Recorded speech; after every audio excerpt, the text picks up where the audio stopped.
हरे कृष्णा, राधे राधे। सनातन धर्म में अमावस्या तिथि का विशेष महत्व है। इस दिन साधक गंगा जी सहित अन्य पवित्र नदियों में स्नान ध्यान कर विधि विधान से भगवान विष्णु और भगवान शिव का पूजन करते हैं। इसके बाद जप तप और अपने सामर्थ्य के अनुसार दान पुण्य करते हैं। इस शुभ अवसर पर साधक अपने अपने पितरों का तर्पण और पिंड दान भी करते हैं। गरुड़ पुराण में वर्णन मिलता है कि सोमवती अमावस्या तिथि पर पितरों का तर्पण करने से पूर्वजों को मोक्ष की प्राप्ति होती है।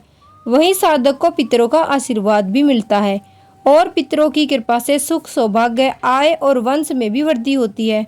इसीलिए बहुत अधिक संख्या में साधक सोमवती अमावस्या पर गंगा जी सहित अन्य पवित्र नदियों में स्नान ध्यान करके भगवान विष्णु का पूजन करते हैं और पितरों का तर्पण करते हैं। इस दिन पितरों का तर्पण दोपहर के समय किया जाता है और इस बार भादो महीने यानी भाद्रपद मास की जो अमावस्या तिथि है वो सोमवार के दिन पड़ रही है। ऐसे में ये सोमवती अमावस्या रहेगी। सबसे विशेष बात है कि इस बार सोमवती अमावस्या के दिन सर्वार्थ सिद्धि योग बन रहा है। यदि आप अपने पितरों को मोक्ष दिलाना चाहते हैं तो पितरों की कृपा प्राप्त करना चाहते हैं तो इस दिन आपको कुछ विशेष काम जरूर करने चाहिए। यदि संभव हो तो उपवास भी रखना चाहिए। भादो महीने की अमावस्या को पथवारी अमावस्या भी कहते हैं और इस दिन माताएं जो होती हैं वो अपने बच्चों की लंबी उम्र और बच्चों के सुखद भविष्य की कामना के लिए व्रत रखती हैं। इस दिन सुहागन महिलाएं अखंड सुहाग की प्राप्ति के लिए अपने पति की लंबी आयु के लिए व्रत रखती हैं। इस दिन पीपल के पेड़ की पूजा करके परिक्रमा की जाती है। ऐसा करने से सुहागन महिलाओं का सुहाग अखंड बना रहता है। सोमवती अमावस्या के दिन भगवान विष्णु की प्रिय माता तुलसी की भी पूजा करनी चाहिए। इस दिन अगर तुलसी माता की 108 परिक्रमा की जाए तो ऐसा करने से घर की दरिद्रता दूर हो जाती है और आर्थिक अभाव भी दूर हो जाता है और घर में धन की बरकत होती है। इस दिन तुलसी जी को कच्चे दूध के साथ सींचना चाहिए और इसके बाद तुलसी की जड़ की मिट्टी को अपने माथे पर लगाना चाहिए। शाम के समय तुलसी जी के पौधे के सामने घी का दीपक और पीपल के पेड़ के नीचे सरसों के तेल का दीपक जलाना बहुत ही शुभ माना जाता है।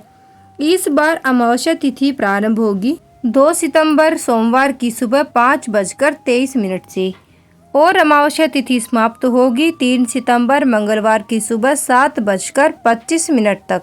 ऐसे में उदया तिथि के अनुसार 2 सितंबर सोमवार को ही सोमवती अमावस्या का व्रत रखा जाएगा और इसी दिन स्नान दान और पुण्य आदि कर्म, पितरों के निमित्त पिंड दान, तर्पण आदि भी किए जाएंगे। अब जानिए कि अमावस्या के दिन कौन कौन से शुभ योग बन रहे हैं और इस दिन पितरों के निमित्त पिंड दान या श्राद्ध आदि कर्म आप किस समय पर कर सकते हैं। 2 सितंबर सोमवार को सूर्योदय होगा 6:13 पर। सूर्यास्त होगा शाम 6:39 पर। इस दिन ब्रह्म मुहूर्त रहेगा सुबह 4:37 से 5:25 तक। पितरों के निमित्त तर्पण दान रहेगा सुबह 11:30 बजे से 2:30 बजे तक। इस दिन राहु काल रहेगा सुबह 7:30 बजे से 9 बजे तक। राहु काल में आप कोई भी शुभ काम ना करें और यदि आप सुबह की पूजा करना चाहते हैं तो आप सुबह 7:30 बजे से पहले पहले कर ले। राहु काल के समय आप राहु और केतु ग्रह से संबंधित लोहे आदि का दान कर सकते हैं। ऐसा करने से आपकी कुंडली में यदि राहु और केतु ग्रह अशुभ प्रभाव दिखा रहे हैं तो राहु और केतु आपकी कुंडली में बैठे हुए हैं तो उससे आपको बहुत हद तक मुक्ति मिल सकती है।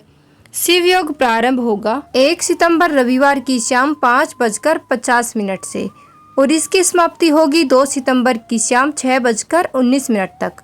सिद्ध योग प्रारंभ होगा 6:20 से और इसकी समाप्ति होगी 3 सितंबर मंगलवार की शाम 7:05 तक। शिव योग और सिद्ध योग अपने आप में सभी मनोकामनाओं की पूर्ति करने वाले योग हैं। इन योगों को बहुत ही शुभ माना जाता है। तो इन योगों में आप कालसर्प दोष मुक्ति के लिए या फिर कुंडली में यदि किसी प्रकार का कोई भी ग्रह दोष है तो उसके निवारण के लिए, उसकी शांति के लिए आप उपाय कर सकते हैं। अमावस्या तिथि के दिन यदि हो सके तो गंगा जी में स्नान करना चाहिए, नहीं तो घर के नहाने के पानी में गंगा जल मिलाकर गंगा, यमुना, सरस्वती नदियों का स्मरण करते हुए हर हर गंगे कहते हुए स्नान करना चाहिए। इस दिन बहते हुए जल में दीपदान करना चाहिए। अपनी सामर्थ्य के अनुसार गरीब निर्धन व्यक्ति को कुछ न कुछ दान की सामग्री भी अवश्य देनी चाहिए। तो ये थी आज की जानकारी। अगर वीडियो अच्छी लगी हो तो वीडियो को लाइक और चैनल को सब्सक्राइब जरूर से करना। जय श्री कृष्णा, राधे राधे।